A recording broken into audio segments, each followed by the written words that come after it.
और लोकसभा में इस समय बजट पर बहस जारी है। नेता प्रतिपक्ष राहुल गांधी और बीजेपी सांसद अनुराग ठाकुर के बीच जबरदस्त नोकझोंक चली, लेकिन इस समय अखिलेश यादव क्या बोल रहे हैं सुन लेते हैं। मैं महाभारत शकुनी ये सब बातें कह रहे थे, दुर्योधन तक यहाँ ले आई है। वे केवल सभापति महोदय, इनसे ये पूछना चाहता हूं, आपने जाति कैसे पूछ ली है बताइए। बस आप जाति कैसे पूछ सकते हैं? आप बताएं जाति कैसे पूछ सकते हैं? आप पूछ के दिखाओ जाति। तुम आप जाति कैसे पूछोगे? तुम कैसे पूछोगे जाति? आप बैठ नहीं, जाति नहीं पूछ सकते आप। आपने कह दिया ना। अब आप हमारी जाति नहीं पूछ सकते। आप हमारी व्यवस्था सुन लें, आप मेरी व्यवस्था सुन लें। कोई सदन में किसी की जाति नहीं पूछेगा। अनुराग ठाकुर जी, मैंने उसको स्पष्ट कर दिया। नहीं, श्री अनुराग ठाकुर जी। माननीय सभापति जी, बात आ गई। अब माननीय सभापति जी, उस समय के प्रधानमंत्री स्वर्गीय आरजी वान जी ने यही कहा था कि ओबीसी के आरक्षण का विरोध करता हूं। ये तो सदन में है। आरजी वन ने कहा था कि मैं ओबीसी को आरक्षण का विरोध करता हूं। अब ये तय करें कि वो सही थे या ये सही हैं, और आपकी पार्टी गलत थी कि आप गलत हैं, और वो पिछड़ा विरोधी थे कि आप पिछड़े के पक्ष में हो। और उस समय की पूर्व प्रधानमंत्री आईजी ने कहा था कि जात पर ना पात पर। अभी मैंने तो कहा नहीं सर, उस समय कहा गया था। और इसी तरह से ही कृपया अपना भाषण संक्षिप्त सर, करें। मंडल आयोग की रिपोर्ट हो, काका कालेलकर की रिपोर्ट हो, इस पर कौन वर्षों तक बैठा रहा? सर जवाब देना होगा इनको, कौन देगा जवाब?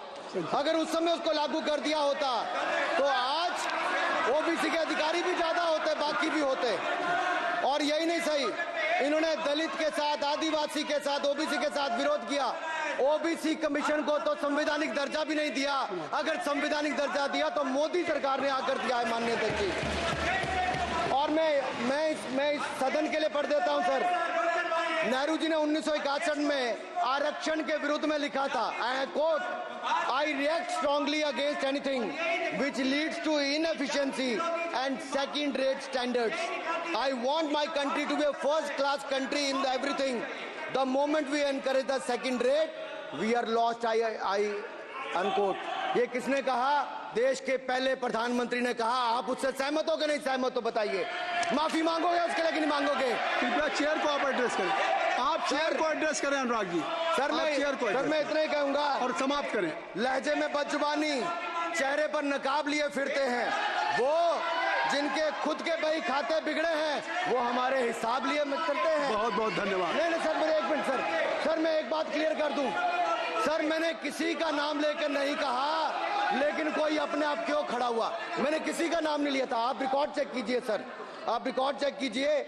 और सर ये सारी बातें अगर आप देखेंगे, सबका साथ सबका, मैं रिकॉर्ड दिखवा लूंगा। आप दिखाइए सर। सबका साथ सबका विकास हमने किया सर। अगर अल्पसंख्यक के रूप में अगर किसी को राष्ट्रपति बनाया गया तो कलाम साहब को अटल बिहारी वाजपेयी जी की सरकार में बनाया गया। रामनाथ कोविंद जी को एससी समाज से आते थे, राष्ट्रपति बनाया गया तो मोदी जी की पहली सरकार में बनाया गया। एक महिला ट्राइबल को अपनी क्षमता के आधार पर अगर देश का राष्ट्रपति बनाया गया तो द्रौपदी मुर्मू को हमारी सरकार। अगर ओबीसी प्रधानमंत्री है तो आज माननीय प्रधानमंत्री मोदी जी। आज सबसे ज्यादा मंत्री एससी एसटी ओबीसी है तो हमारी सरकार में। सर मैं इतना ही कहूंगा। समाप्त करें सर, मैं 2 मिनट में खत्म। Sir 2 minute. Sir MSP, sir ये एमएसपी की बात कर रहे थे सर। एमएसपी कौन लाया? एमएसपी सर 61 के युग में, उस समय के पहले प्रधानमंत्री जी ने लाए, लेकिन इन्होंने उसको गारंटी क्यों नहीं दिया भाई? 61 के बाद 66 में आप लाए। आप इतने सालों तक क्या करते रहे? क्यों नहीं आपने प्रावधान उसका किया?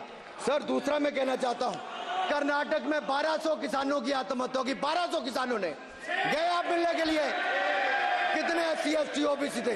कितने एससी एसटी ओबीसी थे? सर वहां के ओबीसी का पैसा, एससी एसटी का पैसा, उनका बजट 34% कर्नाटक में खत्म करके अलग कर दिया गया। पूछा आपने क्या उनसे? कौन किया? और सर यही नहीं, मैं पूछता हूं सर मैं पूछता हूं इनमें से सर। अब आप संक्षिप्त समाप्त करें। आप समाप्त सर एक मैं कहना चाहता हूं सर आप देखिए ओबीसी के लिए आज ओबीसी का कोटा खत्म करके अगर मुसलमान को आरक्षण देने की बात कोई करता है तो आपकी आंध्र कर्नाटक आपके कहने पर वो लोग करने की बात करते हैं। आप यहाँ पे ओबीसी की बात करते हो सर। माननीय सभापति जी, मैं एक बात और कहना चाहता हूँ यहाँ पर। एक बात सर, अग्निवीर की बात कही गई और अखिलेश यादव जी ने मेरा नाम लेके कहा। सर मैं हिमाचल प्रदेश से आता हूँ, बहुत छोटा राज्य, 70 लाख की आबादी है सर। सर देश में कारगिल के समय सबसे ज्यादा शहादत दी तो हिमाचल के वीर सपूतों ने दी। 4 परमवीर चक्र विजेता हुए, 2 हमारे यहाँ से हुए। 1 रैंक 1 पेंशन ये बात 40 साल तक इन्होंने दी। सर अगर दी तो प्रधानमंत्री नरेंद्र मोदी जी ने आकर दी।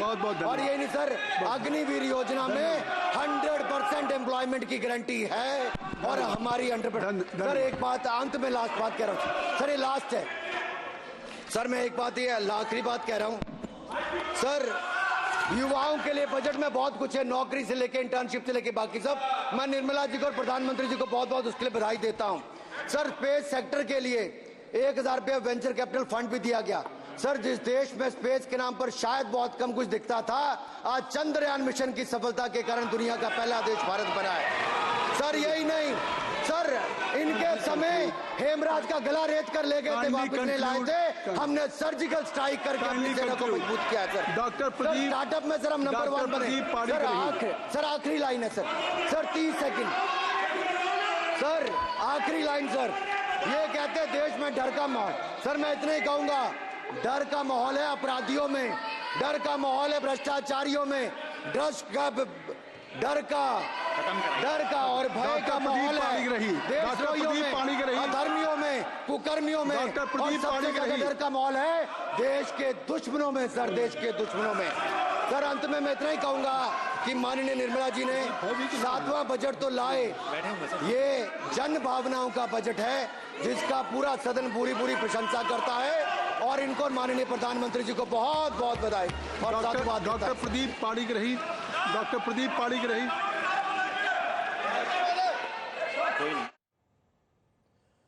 तो नेता प्रतिपक्ष राहुल गांधी ने कहा कि उनकी बेइज्जती की है क्योंकि वो पिछड़ों का, दलितों का प्रश्न उठाते हैं, इसीलिए अनुराग ठाकुर ने उनकी बेइज्जती की। वैसे राहुल गांधी से पहले अखिलेश यादव के साथ अनुराग ठाकुर की भी जबरदस्त नोकझोंक हुई। अग्निवीर या अग्निपथ योजना को लेकर जबरदस्त बहस हुई। अखिलेश यादव ने कहा कि जब से ये स्कीम आई है और अगर ये स्कीम सरकार को अच्छी लगती है तो फिर कोटा क्यों दे रहे हैं। अखिलेश के हमले का जवाब पूर्व केंद्रीय मंत्री अनुराग ठाकुर ने अखिलेश यादव से यह कहते हुए कहा दिया कि राहुल गांधी के साथ बैठकर ज्ञान मत दीजिए। साथ ही साथ बिल्कुल अभी कहा कि 100% एम्प्लॉयमेंट गारंटी है अग्निवीर स्कीम में। यह लोकसभा में बयान है अनुराग ठाकुर का, सुनिए।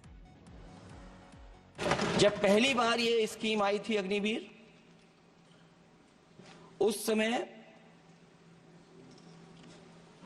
बड़े बड़े उद्योगपतियों से ट्वीट कराया गया था कि अग्निवीर से अच्छी कोई योजना नहीं है, इनको हम नौकरी दे देंगे, हम अपने यहां रख लेंगे। और शायद सरकार में बैठे लोगों को यह बात याद होगी क्योंकि सरकार खुद स्वीकार करती है स्कीम ठीक नहीं है, तभी वो अपनी अपनी सरकारों से कह रहे हैं कि अग्निवीर वाले जो लौट करके आएंगे उन्हें कोटा दीजिए, आप नौकरी दीजिए। अखिलेश यादव जी सुन ले, अग्निवीर में 100% एम्प्लॉयमेंट की गारंटी है और रहेगी। मैं खुद मिलिट्री स्कूल का पढ़ा हूं और आप परमवीर चक्र की बात कर रहे हो तो हम भी तमाम नाम गिना सकते हैं। माननीय सदस्यों से मैं आग्रह कर रही हूं, आप ये तो केवल मिलिट्री स्कूल के